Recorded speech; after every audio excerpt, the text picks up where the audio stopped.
ಹೇಳಿ ಅಣ್ಣ, ನೀವೇನು ಮಾತಾಡ್ಬೇಕು ಅಂದ್ರೆ. ಹರಿ ಹೇಳ್ದ ನೀವೇನೋ ಹಾಸ್ಟೆಲ್ ನೋಡ್ತಿದ್ದೀರಾ, ಎಲ್ಲೂ ಸಿಗ್ಲಿಲ್ವಂತೆ, ಹೌದಾ? ಬೇಜಾರಾಗ್ಬೇಡಿಮ್ಮ, ನಾನು ಎಲ್ಲಾದ್ರೂ ಒಳ್ಳೆ ಹಾಸ್ಟೆಲ್ ಇದೆಯಾ ನೋಡ್ತೀನಿ.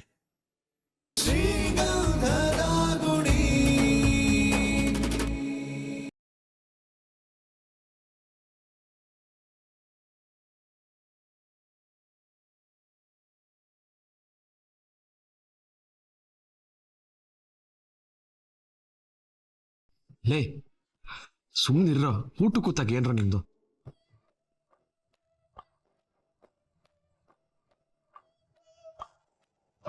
ಅಣ್ಣ, ಏನಣ್ಣ ಸ್ಪೆಷಲು? ಹೊಟ್ಟೆ ಎಲ್ಲ ಫುಲ್ ಡ್ರೈ ಆಗ್ಬಿಟ್ಟಿದೆ, ಬೇಗ ಬೇಗ ಬಿಡಿಸು, ಚೆನ್ನಾಗಿ ಬಾರ್ಸಾಕ್ಬಿಡಿದೆ. ನೀನ್ ಒಬ್ನೇ ಬಂದಿದ್ಯಾ? ಅತ್ಗೆ ಅಲ್ಲಿ ಹೋಗಿ ಕರ್ಕೋಬಾ. ಬೆಳಗ್ಗೆ ಇಷ್ಟೆಲ್ಲ ಆದ್ಮೇಲೆ ಊಟ ಮಾಡಕ್ ಯಾರಿಗೆ ತಾನೇ ಮನ್ಸಿರುತ್ತೆ? ಹ್ಞೂ ಕಣ, ಅವ್ರಿಗೆ ತಲೆನೋವು ಬಂದು. ಕೂತ್ಕೊಳ್ಳಿ ಕೂತ್ಕೊಳ್ಳಿ.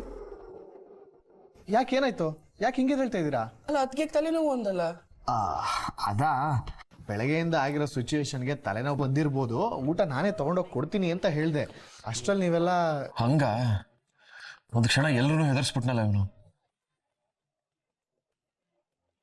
ಕೊಡು. ಬಂದ್ರ? ಬನ್ನಿ ಬನ್ನಿ, ಬೈ ಚೇರ್ ತಗೊಂಬೋಗು. ಬೇಡ ಬೇಡ, ಪರವಾಗಿಲ್ಲ, ನಾನು ಇಲ್ಲೇ ಕೂತ್ಕೋತೀನಿ.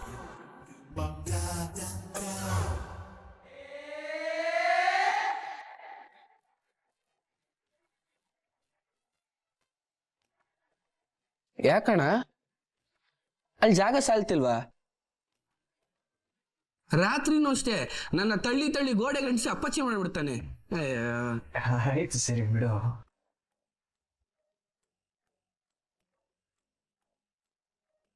ತಟ್ಟೆ ಕೂಡ ಆಯ್ತು. ಅಣ್ಣ ಅತ್ಗೆಗೋಸ್ಕರ ಹೊಸ ತಟ್ಟೆ ತಂದಿದ್ದೀನಿ, ಅದರಲ್ಲೇ ಬಡ್ಸಣ್ವಾ?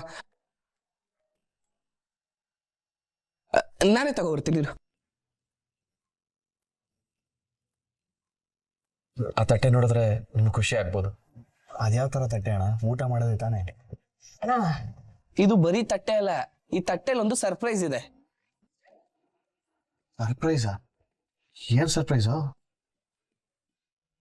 ಅದ್ಗೆ ಇಲ್ಲಿ ನೋಡಿ, ನಮ್ಮನೇಲಿ ಎಲ್ರು ಅವ್ರವ್ರ ತಟ್ಟೆ ಮೇಲೆ ಅವ್ರವ್ರ ಹೆಸರು ಬರ್ಕೋತೀವಿ. ನಿಮ್ಮನೇಲೂ ಹೀಗೇನಾ? ಇಲ್ಲ, ಇರೋದೇ 4-5 ಜನ ಅಲ್ವಾ, ಬರಿದೇ ಇದ್ರು ನಡೀತಾ ಬಿಡಿ. ಆದ್ರೆ ನಮ್ಮನೇಲಾಗಲ್ಲ, ಗೋಡನಲ್ಲಿ ಗೋಧಿ ರಾಶಿ ಇದ್ದಂಗೆ. ಹೆಸರು ಬರಿದೇ ಇದ್ರೆ ಯಾರ್ಯಾರ ತಟ್ಟೆ ಎಲ್ಲೆಲ್ಲಿ ಇರುತ್ತೋ ಯಾರಿಗೂ ಗೊತ್ತಾಗಲ್ಲ. ಏನ್ ಗೊತ್ತಾ, ಇದ್ರಲ್ಲಿ ನಿಮ್ಮಿಬ್ರು ಹೆಸರು ಸೇರಿಸಿ ಬರ್ಸಿದೀವಿ. ಇಲ್ಲಡಿ,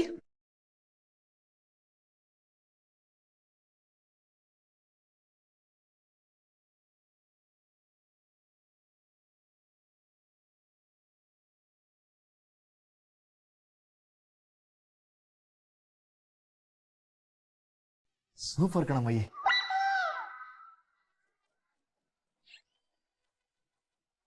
ಏಯ್, ಇದನ್ನೆಲ್ಲ ಯಾಕೋ ಬರ್ಸಿದ್ಯಾ? ಯಾಕೆ ಬರ್ಸ್ದೆ ಅಂದ್ರೆ ಇವಾಗ ಅತ್ಗೇನು ನಮ್ ಫ್ಯಾಮಿಲಿ ಮೆಂಬರ್ ಅಲ್ವಾ, ಅದಕ್ಕೆ ಬರ್ಸ್ದೆ.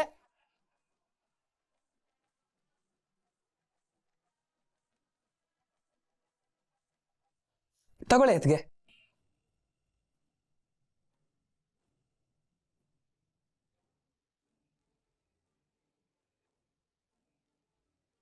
ತಗೊಳ್ಳಿ, ಯಾರು ಏನೋ ಅನ್ಕೊಳಲ್ಲ. ನೀವಂದ್ರೆ ನಮ್ಮ ಮನೆಯವರೆಲ್ಲರೂ ಎಷ್ಟು ಪ್ರೀತಿ ಕಾಳಜಿ ಮಾಡ್ತಾರೆ ನೋಡಿ. ಇಂಥ ಪ್ರೀತಿ ಯಾವ ಹಾಸ್ಟೆಲ್ಲು ಯಾವ ರೂಮಲ್ಲೂ ಸಿಗಲ್ಲ. ಹಾಸ್ಟ್ಲಾ? ಸಂಬಂಧನ ಇಲ್ಲದೆ ಮಾತಾಡ್ತಿದ್ಯಾ? ಅದಾ, ಅದು ಸುಮ್ಮನೆ ಹೇಳ್ದೆ ಕಣ, ಅರ್ಥ ಆಗೋರ್ಗೆ ಅರ್ಥ ಆಗದ್ ಬಿಡು.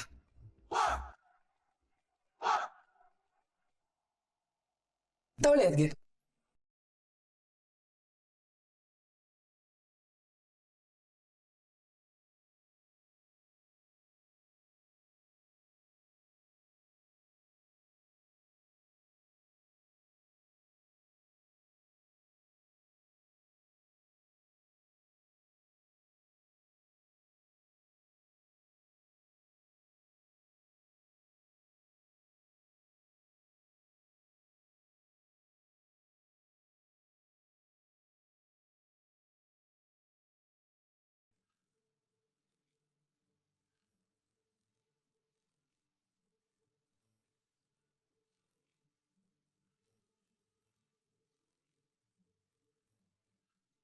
ಊಟ ಮಾಡಿ.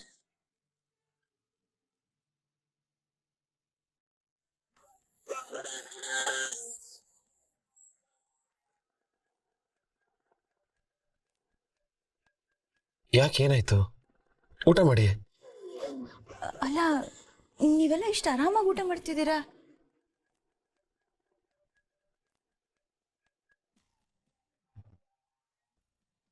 ಊಟನ ಆರಾಮಾಗಿ ತಿಂದೆ ಇನ್ನೇನು ಬಡ್ದಾಡ್ಕೊಂಡು ತಿನ್ನಕ್ಕಾಗತ್ತಾ? ನಾನು ಹೇಳಿದ್ದು ಹಾಗಲ್ಲ. ಪೊಲೀಸ್ ಅವ್ರು ಕರ್ಕೊಂಡು ಹೋಗಿರೋ ನಿಮ್ಮಪ್ಪನೇ ತಾನೆ. ನಿಮ್ ಯಾರಿಗೂ ಬೇಜಾರೇ ಆಗ್ತಿಲ್ವಾ?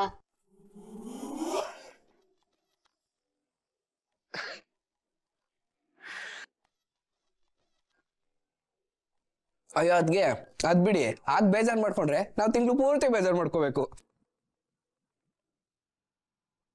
ಇರೋ ಅಲ್ಪ ಸ್ವಲ್ಪ ಇಮೇಜ್ನು ಇವನು ಡ್ಯಾಮೇಜ್ ಮಾಡೋ ಥರ ಕಾಣಿಸ್ತಿದ್ದಾನಲ್ಲ. ಅಂದ್ರೆ ಪದೇ ಪದೇ ಹೋಗ್ತಿರ್ತಾರ? ಫಸ್ಟ್ ಲೆಕ್ಕ ಇಟ್ಕೋತಿದ್ದೆ, ಇವಾಗ ಲೆಕ್ಕನೇ ಇಲ್ಲ.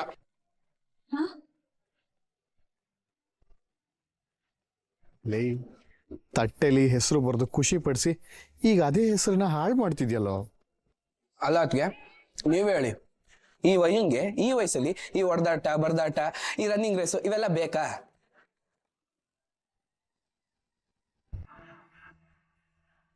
ನೀವೇನು ಚಿಂತೆ ಮಾಡಬೇಡಿ, ಅವ್ರು ಆರಾಮಾಗಿ ಅಲ್ಲೇ ನಿದ್ದೆ ಮಾಡಿ ಬೆಳಗ್ಗೆ ಬರ್ತಾರೆ.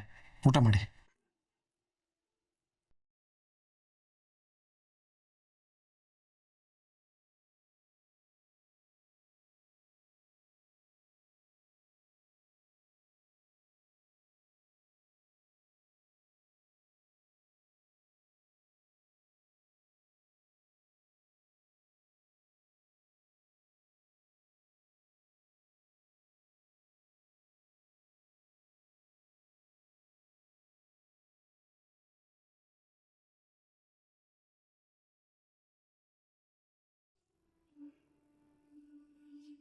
ಹೇಳಿ ಅಣ್ಣ, ನೀವೇನು ಮಾತಾಡ್ಬೇಕು ಅಂದ್ರೆ. ಹರಿ ಹೇಳ್ದ ನೀವೇನೋ ಹಾಸ್ಟೆಲ್ ನೋಡ್ತಿದ್ದೀರಾ, ಎಲ್ಲೂ ಸಿಗ್ಲಿಲ್ವಂತೆ, ಹೌದಾ? ಬೇಜಾರಾಗ್ಬೇಡಿಮ್ಮ, ನಾನು ಎಲ್ಲಾದ್ರೂ ಒಳ್ಳೆ ಹಾಸ್ಟೆಲ್ ಇದೆಯಾ ನೋಡ್ತೀನಿ. ಅಲ್ಲಿವರೆಗೂ ನೀವಿಲ್ಲೇ ಇರಿ. ಇದು ನಿಮ್ಮನೇನೆ.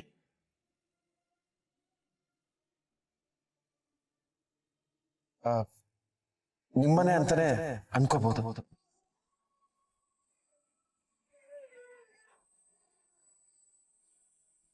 ನೀವಿಲ್ಲಿ ಭಯ ಪಡೋ ಅವಶ್ಯಕತೆ ಏನಿಲ್ಲಮ್ಮ. ನಿಮ್ ಜೊತೆ ನಾವಿರ್ತೀವಿ. ನೀವೇನ್ ಅನ್ಕೊಂಡಿದಿರೋ ಖಂಡಿತ ಅದು ನಡೆದೇ ನಡೆಯುತ್ತೆ. ಸ್ವಲ್ಪ ತಡ ಆಗ್ಬೋದು, ಆದ್ರೆ ನಿಮ್ ಕನ್ಸೆಲ್ಲ ಖಂಡಿತ ನನ್ಸಾಗತ್ತೆ.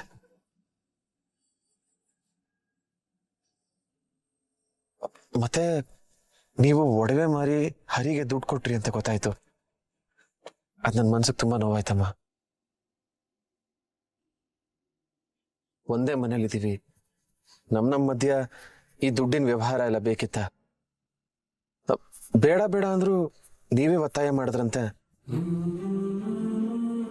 ಹೋಗ್ಲಿ ಬಿಡಿ, ಸದ್ಯಕ್ಕೆ ಆ ದುಡ್ಡು ಅವನ ಹತ್ರನೇ ಇರ್ಲಿ. ನೀವು ಹಾಸ್ಟೆಲ್ಗೂ ರೂಮ್ಗೂ ಹೋಗುವಾಗ ಅದನ್ನ ನೀವು ತಗೊಂಡು ಹೋಗಿ, ನಿಮಗ್ ಸಹಾಯ ಆಗತ್ತೆ. ಅಲ್ಲಮ್ಮ, ನಾನು ಅವಾಗ್ಲಿಂದ ಮಾತಾಡ್ತಾನೆ ಇದ್ದೀನಿ, ನೀವೇನು ಹೇಳ್ತಾನೆ ಇಲ್ಲ. ನಮ್ಮಿಂದ ಏನಾದ್ರೂ ನಿಮ್ಗಿಲ್ಲಿ ತೊಂದರೆ ಆಗ್ತಿದ್ಯಾ? ಅಯ್ಯೋ, ಹಾಗೆಲ್ಲ ಏನಿಲ್ಲ ಅಣ್ಣ. ನಾನು ಮೊದಲೇ ಹರಿಯವ್ರಿಗೆ ಹೇಳಿದ್ದೆ, ನಾನು ಯಾವುದಾದ್ರೂ ಹಾಸ್ಟೆಲ್ ಪಿ ಜಿನೋ ಹುಡ್ಕೋತೀನಿ, ಮನೆಗೆಲ್ಲ ಬರಲ್ಲ ಅಂತ. ಆದರೆ ಆಮೇಲೆ ಎಲ್ಲ ಆಕಸ್ಮಿಕವಾಗಿ ಆಗೋಯ್ತು.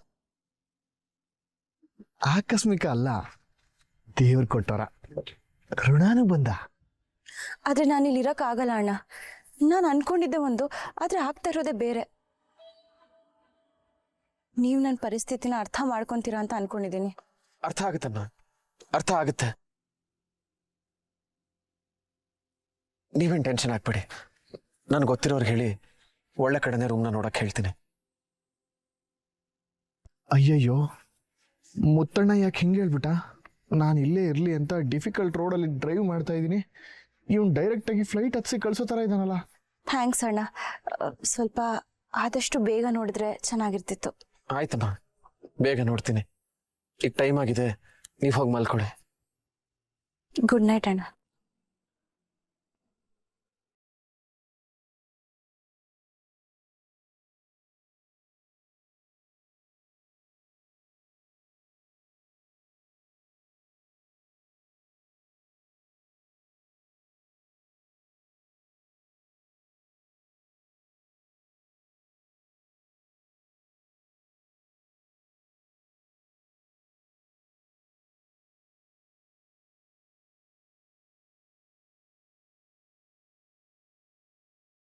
ಅಣ್ಣ, ನಿಜವಾಗ್ಲೂ ನೀನು ಅವ್ರಿಗೆ ರೂಮ್ ನೋಡ್ತಿದ್ಯಾ? ಹೌದು ಕಣ. ಪಾಪ ಆ ಹುಡುಗಿ ಏನೇನೋ ಆಸೆ ಇಟ್ಕೊಂಡು ಬಂದಿದ್ದಾರೆ, ಆದ್ರೆ ಅದು ಯಾವುದೂ ನಡೀತಿಲ್ಲ. ನಮ್ಮಿಂದ ಅವ್ರ ಆಸೆ ಯಾಕೆ ನಿರಾಸೆ ಆಗ್ಬೇಕು ಅಲ್ವಾ? ಅಣ್ಣ, ಅವ್ರು ಹೇಳಿದಕ್ಕೆ ಆತರ ಪಟ್ಟು ರೂಮ್ ಹುಡ್ಕೋ ಅಡ್ವರ್ಟ್ ಎಲ್ಲ ಮಾಡ್ಬೇಡ ನೀನು. ಆಮೇಲೆ ನಿನ್ನ ತಮ್ಮನ ತನ ಮೇಲೆ ನೀನೇ ಕಲ್ಲೆ ತಕ್ಕಂಗಾಗತ್ತೆ. ಏಯ್, ಏನೋ ಏನೋ ಮಾತಾಡ್ತಿದ್ಯಾ? ಪಾಪ ಕಣ ಹುಡುಗಿ, ಕತೆ ಕಟ್ಟಿ ಕಪಿ ತರ ಕರ್ಕೊಂಡ್ ಬಂದಿದ್ಯಾ. ಅವಳು ನೋಡಿದ್ಯೇನೋ ಅವ್ರಿಗಿಲ್ಲಿ ಎಷ್ಟು ಕಷ್ಟ ಆಗ್ತಿದೆ ಅಂತ. ಏನಣ್ಣ ಏನಣ್ಣ ಅಂತ ಕಷ್ಟ? ನಾವೇನ್ ಬಾವಿಲಿ ನೀರು ಸೇದು ಗದ್ದೆಲ್ ನಾಟಿ ಮಾಡು ಅಂತ ಹೇಳ್ತಿದೀವಾ? ಅವ್ರು ಹೊರಟೋಗ್ಬಿಟ್ರೆ ನನ್ ಲವ್ ಡೆವಲಪ್ ಆಗಲ್ಲ ಅಣ್ಣ. ಬೇಡ ಬೇಡ ಅಂದ್ರು ಎಲ್ರು ಮುಂದೆ ದೊಡ್ಡದಾಗಿ ರಿಸೆಪ್ಷನ್ ಮಾಡಿದ್ರಿ. ಇವಾಗ ಅವ್ರೇನೋ ಹೊರಟೋದ್ರೆ ನಾವು ಊರ್ ಜನರ ಮುಂದೆ ತಲೆ ಎತ್ಕೊಂಡು ಓಡಾಡಕ್ಕಾಗತ್ತಾ? ಅದನ್ನ ಬಿಡೋ, 1000 ಸುಳ್ಳು ಹೇಳಿ ಒಂದ್ ಮದುವೆ ಆಗ್ಬೇಕು ಅಂತಾರೆ, ಆದ್ರೆ ತಾವ್ ಅದನ್ನು ಮೀರ್ಸಾಗೋಗಿದೆ. ಮತ್ತೆ ಬೇಡವೋ? ಅವ್ರಿಗೆ ಎಲ್ಲಿ ಇಷ್ಟನೋ ಅವ್ರು ಅಲ್ಲೇ ಇರ್ಲಿ. ಇಲ್ಲಿಗೆ ಬರ್ಬೇಕು ಅಂದ್ರೆ ಬಂದು ಹೋಗ್ತಾ ಇರ್ಲಿ, ನಮಗೂ ಸಂತೋಷನೇ. ಹಾಗಾದ್ರೆ ನಾನು ಅವರು ಒಟ್ಟಿಗೆ ಇರೋದು ನಿನ್ಗೆ ಇಷ್ಟ ಇಲ್ವಾ? ಇಷ್ಟನೇ ಕಣೋ, ಆದ್ರೆ ಕಷ್ಟಪಟ್ಟು ಉಳಿಸ್ಕೊಳ್ಳೋದು ಬೇಡ ಅಂತ ಹೇಳ್ತಾ ಇದ್ದೀನಿ. ನೀನ್ ಸ್ವಲ್ಪ ವೆಯ್ಟ್ ಮಾಡೋಣ, ಎಲ್ಲ ಸರಿ ಹೋಗುತ್ತೆ. ಹೇಗೋ ಹೇಗೋ ಸರಿ ಹೋಗುತ್ತೆ ಅಣ್ಣ. 2 ದಿನದಲ್ಲಿ ಲವ್ ಬರಬೇಕು ಅಂದ್ರೆ ಅದೇನು ಆನ್ಲೈನಲ್ಲಿ ಆರ್ಡರ್ ಮಾಡಿರೋ ಪಾರ್ಸಲ್ಲ. ಅವ್ರಿಗೆ ನನ್ನ ಮೇಲೆ ಲವ್ ಬರಲಿ, ಆಮೇಲೆ ನೋಡು. ಹಾಸ್ಟೆಲ್ ಅಲ್ಲ, ಹಾಂಗ್ಕಾಂಗ್ ಹೋಗು ಅಂತ ಹೇಳಿದ್ರು, ಅವ್ರು ನಾನು ಹೋಗಲ್ಲ ಇಲ್ಲೇ ಇರ್ತೀನಿ ಅಂತ ಹೇಳ್ತಾರೆ. ಯಾವಾಗ್ಲೂ ಯಾವಾಗ್ಲೂ ಬರುತ್ತೆ ಅದು. ಸದ್ಯ ಇರಲ್ಲ ಅಣ್ಣ. ಅಣ್ಣ, ನಂದು ಪ್ಯೂರ್ ಲವ್ ಅಣ್ಣ, ಪಕ್ಕ ಸಕ್ಸಸ್ ಆಗುತ್ತೆ. Weight and C. ಪ್ರೀತಿ ಅಂದ್ರೆ ಬಲವಂತವಾಗಿ ಕಟ್ಟಾಕಿ ಪಡ್ಕೊಳ್ಳೋದಲ್ಲ ಕಣೋ, ಸ್ವತಂತ್ರವಾಗಿ ಬಿಟ್ಟು ಉಳಿಸ್ಕೊಳ್ಳೋದು. ಇದ್ ನಿನಗೆ ಅರ್ಥ ಆಗ್ತಿಲ್ವೇನೋ? ಓ ಅಣ್ಣ, ನಾನು ಅದನ್ನೇ ಹೇಳ್ತಿರೋದು. ನಾನು ಉಳಿಸ್ಕೋತೀನಿ, ಸ್ವಲ್ಪ ದಿನ ಕಾಯ್ಬೇಕಷ್ಟೇ.